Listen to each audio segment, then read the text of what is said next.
أعوذ بالله من الشيطان الرجيم بسم الله الرحمن الرحيم ومن الناس من يجادل في الله بغير علم ولا هدى ولا كتابا منير. Ngicela uAllah angivikele kusathane ongathandwa. Egameni lika Allah onomusa onesihawu. Umdali uthi phakathi kwabantu kukhona abantu abazenza osiyazi, abazenza sengathi bayazi ngomdali bebe bengazi lutho. Abanye babo benza ngamabomu umthetho bewazi. Nonke nina eningakholwa nenza ngamabomu umthetho niwazi, kodwa umdali uthi lokho eniphikisana ngako omunye uthi uJesu uNkulunkulu, omunye uthi Jehova uNkulunkulu, omunye uthi uMaria ocwebileyo uNkulunkulu, abanye abathi amadlozi uNkulunkulu. Uthi umdali nonke nikhuluma into eningayazi, niphikisana ngento eningayazi. Bighairi ilm, aninalwazi, wala hudan, ayikho guidance, ayikho into enibonisa indlela, ayikho into enifundisa enibonisa indlela ukuthi nayi indlela ekumele nihambe nayo.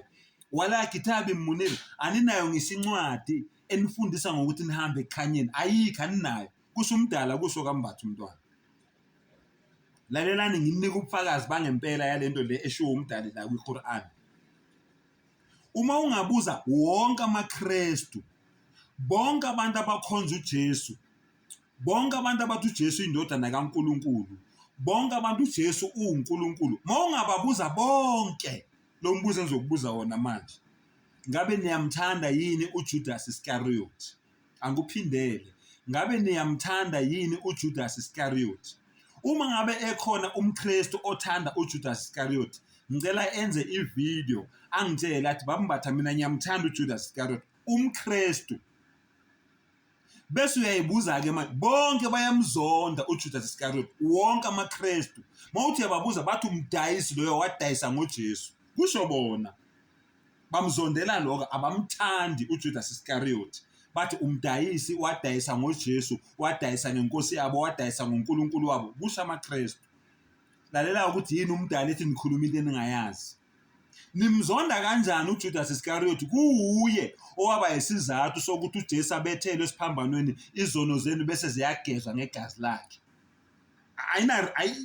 Ayina reason lento le, ayina logic lento yene eniyenzayo maKristu. Umuntu owanisiza nagezwa izono, kwafelwa izono zenu, nimzonda kanjani? Kumele ngabe wonke amaKristu uJudas amthanda ukubadlula bonke abafundi bakaJesu.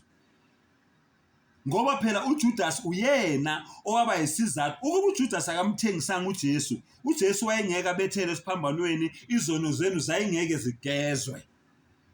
Kodwa manje nina okubonisa ukuthi ngempela le nkolelo yenu into engekho.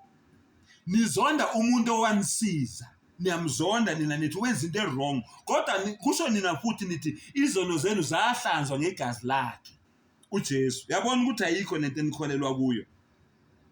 Ingakho kumdala ethi aninalwazi, anina guidance, aninancwa. Leli Bible lelifunda yilona elinilahlayo, yilona liyanijikela futhi linitshela ukuthi nesihogweni. iBhayibheli lenu nina enilifundayo liyanijikela futhi lona lithi nina nesihogweni. Mawungangikholwa vula abaseKorinte bokuqala isahluko u15, iverse u15 uze uyophelela ngale ko18 uyofika ku24. Lithi iBhayibheli wonke amaKristu aphilayo nangasekho ayesihogweni. neQuran yakugcizelela lokho. Innal ladhina kafaru wa kadhabu bi ayati llahi wastakbaru anha.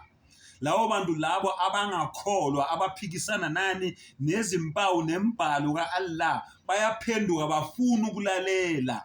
For labo bantu labo la tufattahu lahum abwabu samaa, angeke baze bavulelwe amasango ezulu. Kufakazela nalencwadi le yeBhayibheli engiyishoyo.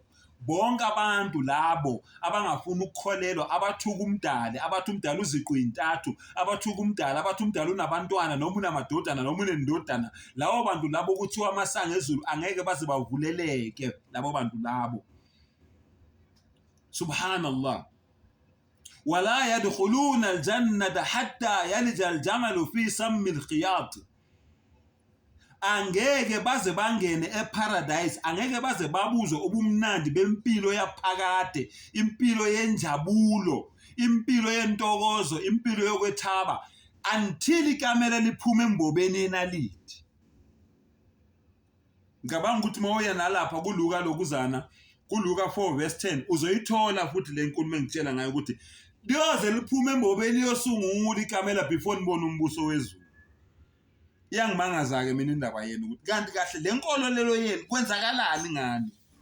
Mhlambe nina niyazi, mina ngazi, ngizozwa ngani kuma-comment senintshela ukuthi hayi cha bambathe le nkolelo yethu thina yokuthi sizonde uJudas kube kuhuye owasisiza ime la ihamba, ngoba mina angiyi-understand. Mhlambe nina niyayazi ngoba phela inkolelo yenu. Sengathi umdala ngandivula amehlo, andivula ingqondo. Wa akhiru dawana alhamdulillah.